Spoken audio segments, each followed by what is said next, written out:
Espíritu Santo, fuente de luz, ilumínanos.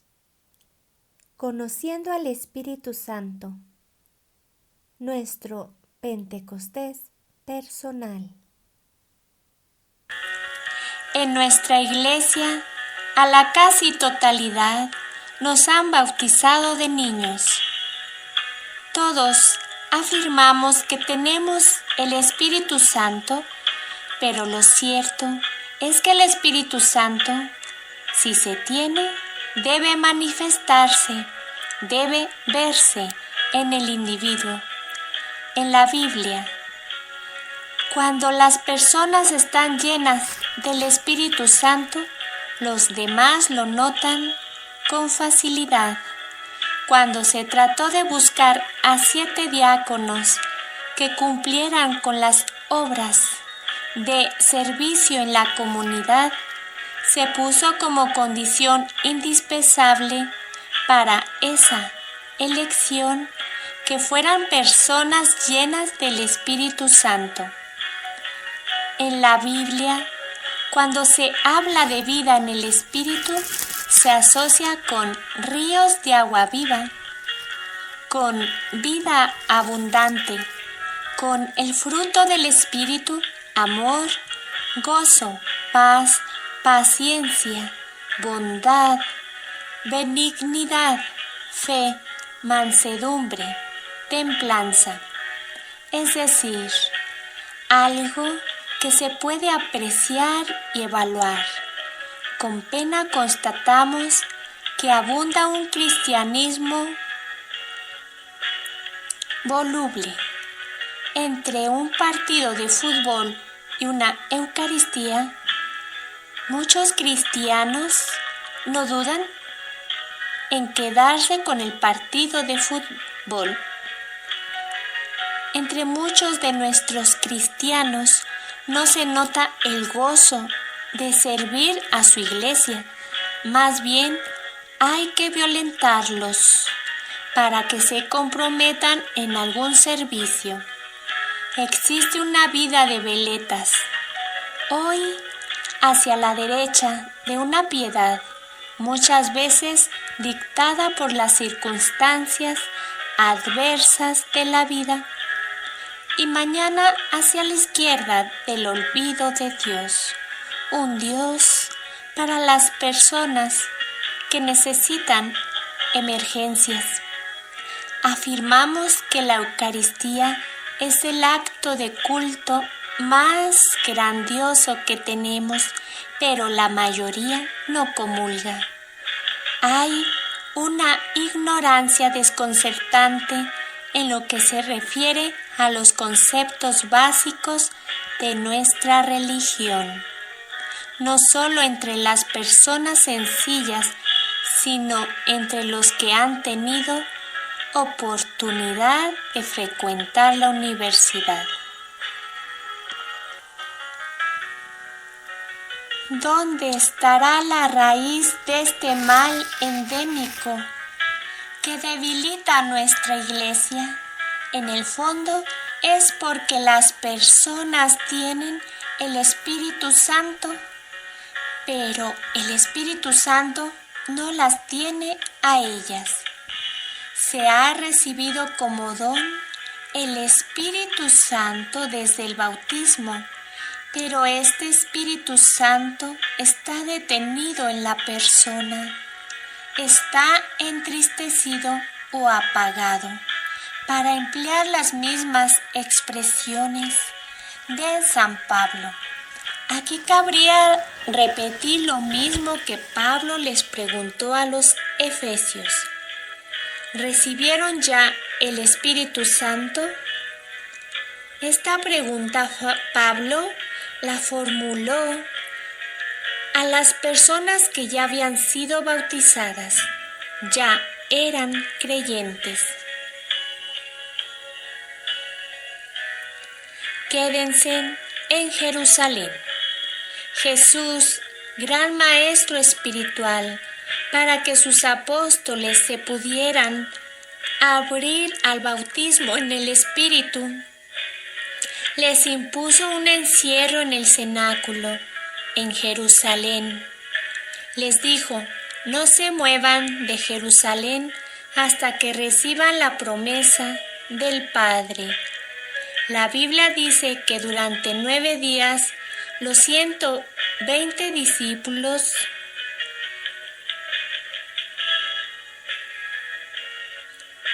perseveraron en la oración. En los grupos de base se debe dar suma importancia a la oración y a la predicación bíblica. No se trata de 2 días de retiro espiritual. Se impone un seguimiento prolongado a través de varios meses.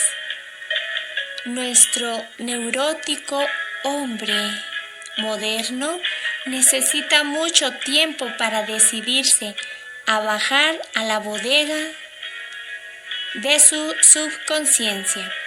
No está acostumbrado a meditar y a rezar, y sin perseverancia en la oración y sin la meditación de la palabra no puede haber verdadera conversión. Habrá emocionalismo, habrá lo que nuestro pueblo llama llamarada de tuzas, pero no conversión profunda. Para Jesús no bastó que sus apóstoles estuvieran solamente 3 días en el cenáculo para recibir la experiencia del Espíritu. Les exigió una novena. Esta conversión debe llevar a un encuentro frontal con Jesús. Muchísimos cristianos nunca han tenido ese encuentro con Jesús. Han oído hablar de Jesús, lo han buscado en sus casos apurados, pero nunca han dejado sus redes para seguirlo. Nunca les ha pasado por la mente ser discípulos de Jesús. Se han contentado con ser admiradores del Señor. Han acudido a Él cuando multiplica panes y sana enfermos. Parece increíble, pero en una sociedad que tranquilamente se llama cristiana, la mayoría no saben por experiencia quién es Jesús. Nuestra generación pseudocristiana necesita ser sometida a un largo cenáculo de meditación y oración. El Papa Juan Pablo II en sus discursos muchas veces repite la idea de una nueva evangelización en la Iglesia actual. Nueva evangelización porque muchísimos feligreses que se engañan llamándose cristianos no conocen a Cristo, ignoran su evangelio y viven paganamente. Andrés y Juan, después de haber sido preparados por Juan Bautista, comenzaron a seguir a Jesús. El Señor se volteó y les preguntó: ¿qué buscan? Ellos le respondieron: Maestro, ¿dónde vives? Vénganse y lo verán. Fue la indicación de Jesús. El Señor no se puso a hacerles discursos. Quiso que lo acompañaran, que lo conocieran personalmente, que vivieran con Él. No son muchos los que en la actualidad apartan el tiempo para buscar a Jesús, para irse a vivir con Él, para conocerlo personalmente. De aquí la urgencia de someter a nuestros llamados cristianos a un encuentro más serio con el Señor. Abundan los que creen que ser cristianos consiste en ir a misa el domingo. Son cristianos el día domingo y paganos durante la semana. ¿Hasta dónde la culpa es de los pastores que aceptamos durante años una situación semejante? ¿Hasta dónde los pastores somos los que hemos impuesto un ritmo lento que es el que han seguido nuestras ovejas? El nuevo corazón.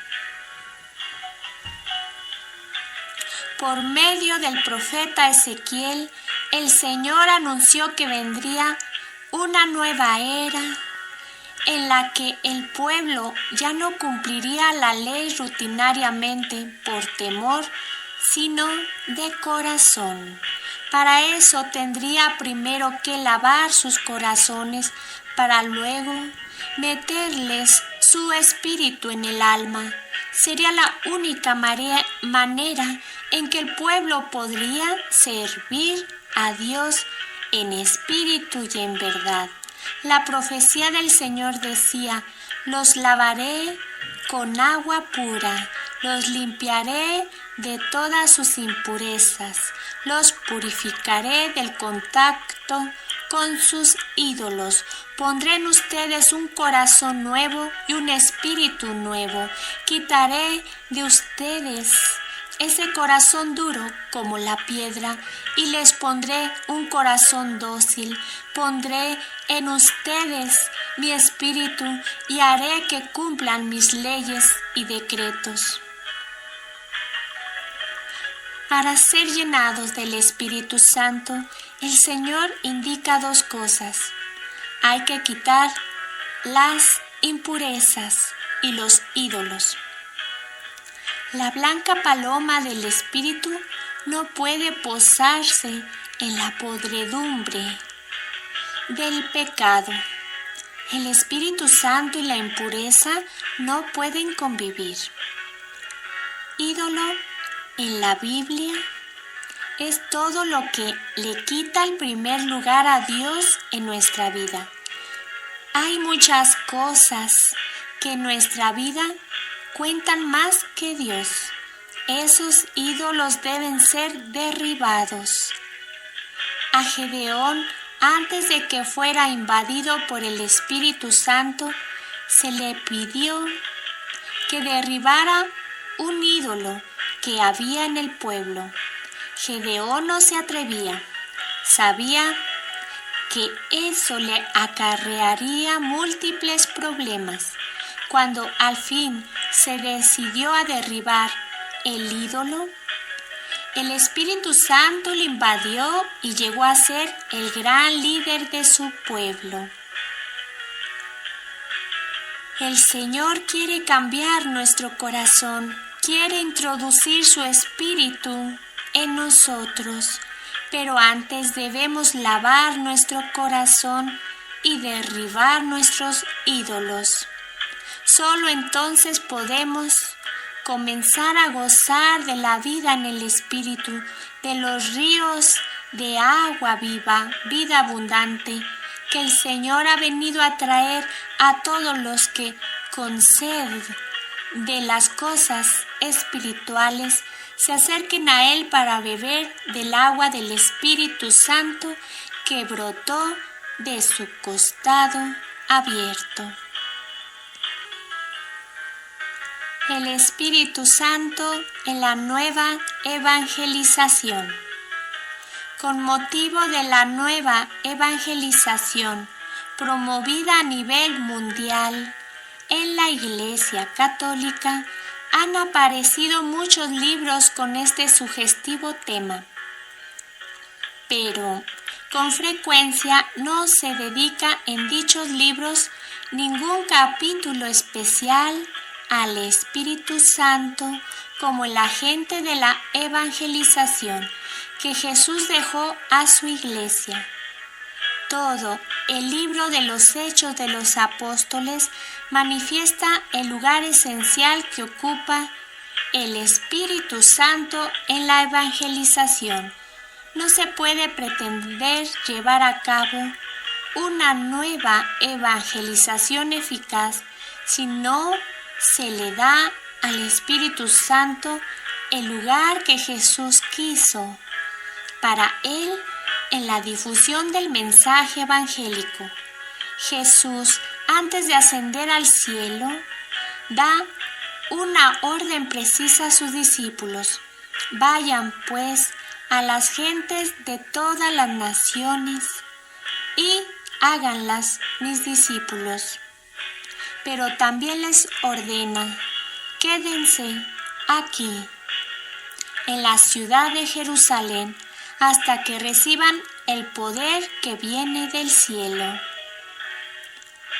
Una orden, vayan, y una contraorden, quédense, no. Dos cosas complementarias.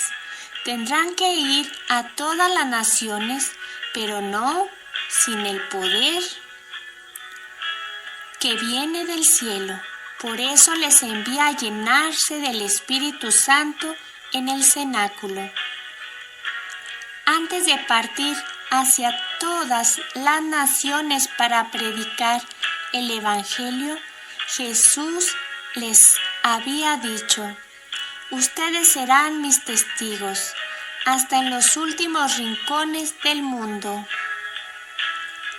Pero también les advirtió que no debían emprender esa titánica tarea antes de haber sido revestidos con el poder del Espíritu Santo. Jesús sabía muy bien que sin el poder del Espíritu Santo, sus discípulos fracasarían rotundamente. No puede haber evangelizadores que lleven a cabo una evangelización eficaz si no están revestidos con el poder que viene del cielo, con el poder del Espíritu Santo.